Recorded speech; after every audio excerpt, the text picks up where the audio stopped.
ತೆರಿಗೆ ಹಿಂದೂಗಳಿಗೆ ಮಾತ್ರ ಹಣವನ್ನು ಮೀಸಲಿಡಬೇಕು, ಮೀಸಲಾಗ ಕೆಲಸ ಮಾಡಬೇಕು ಅಂದರೆ ನೀವು ನೋಡಿ, ನಾವು ಈ ದೇಶದಲ್ಲಿ ಒಂದು ರಾಮರಾಜ್ಯ ಆಗಬೇಕು, ಈ ದೇಶದಲ್ಲಿ ಎಲ್ಲರಿಗೆ ಸಮಾನತೆ ಸಿಗಬೇಕು, ಡಾಕ್ಟರ್ BR ಅಂಬೇಡ್ಕರ್ ಅವರ ರಚಿಸಿದಂಥ ಯಾವ ಸಂವಿಧಾನ ಇದೆ ಆ ಸಂವಿಧಾನದ ಪ್ರಕಾರ ನಡೆಯಬೇಕು ಎಂಬುದು ವಿಶ್ವ ಹಿಂದೂ ಪರಿಷತ್ನ ಉದ್ದೇಶ. ಅದಕ್ಕೋಸ್ಕರ ಇವತ್ತು ಬಹುಸಂಖ್ಯಾತರು ಹೆಚ್ಚಿರುವಂಥ ಈ ಭಾರತ ದೇಶದಲ್ಲಿ ತೆರಿಗೆಯನ್ನು ನಾವು ಕಟ್ತಾ ಇದ್ದೀವಿ. ಹಿಂದೂಗಳು ಹೆಚ್ಚು ತೆರಿಗೆಗಳನ್ನು ಕಟ್ತಾ ಇದ್ದಾರೆ. ಆದರೆ ನಮ್ಮ ತೆರಿಗೆ ಹಣವನ್ನು ಉಪಯೋಗ ಮಾಡಿಕೊಂಡು ಇವರು ಇವತ್ತು ಅಲ್ಪಸಂಖ್ಯಾತರನ್ನು ಮೆಚ್ಚಿಸಲಿಕ್ಕೋಸ್ಕರ ಕೋಟಿ ಗಟ್ಟಲೆ ಅನುದಾನವನ್ನು ಕೊಡ್ತಾ ಇದ್ದಾರೆ.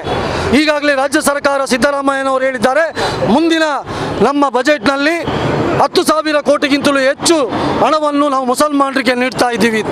ಇದು ಯಾವ ನ್ಯಾಯ? ಇದನ್ನು ನಾವು ವಿರೋಧ ಮಾಡ್ತಾ ಇದ್ದೀವಿ. ಇಂಥ ಪ್ರಜಾಪ್ರಭುತ್ವದ ದೇಶದಲ್ಲಿ ಎಲ್ಲರಿಗೆ ಒಂದೇ ರೀತಿಯ ನ್ಯಾಯ ಇರಬೇಕು, ಒಂದೇ ರೀತಿಯ ಕಾನೂನು ಇರಬೇಕು ಎಂಬುದು ವಿಶ್ವ ಹಿಂದೂ ಪರಿಷತ್ನ ಉದ್ದೇಶ. ಅದಕ್ಕೋಸ್ಕರ ಇವತ್ತು ತೆರಿಗೆ ಹಣವನ್ನು ಎಲ್ಲರಿಗೆ ಒಂದೇ ರೀತಿಯಲ್ಲಿ ಹಂಚಿ, ಇವತ್ತು ದೇವಸ್ಥಾನದಲ್ಲಿ ಬಂದಂಥ ದುಡ್ಡು ದೇವಸ್ಥಾನಕ್ಕೆ ಭಕ್ತರಾಗ್ತಿರುವಂಥ ಕಾಣಿಕೆ ಉಂಡಿ ಇವತ್ತು ಎಲ್ಲಿ ಹೋಗ್ತಾ ಇದೆ ಅಂತ ಗೊತ್ತಿಲ್ಲ. ಇವತ್ತು ನಮ್ಮ ರಾಜ್ಯದಲ್ಲಿ ನೂರಾರು ದೇವಸ್ಥಾನಗಳು ಇವತ್ತು ಜೀರ್ಣವಾಗಿಲ್ಲ, ಅಪೂರ್ಣವಾಗಿದೆ. ಹಾಗಾಗಿ ಆ ದೇವಸ್ಥಾನಕ್ಕೆ ದುಡ್ಡಿಲ್ಲ, ದೇವಸ್ಥಾನದಲ್ಲಿ ಪೂಜೆ ಮಾಡುವಂಥ ಅರ್ಚಕರಿಗೆ ದುಡ್ಡಿಲ್ಲ.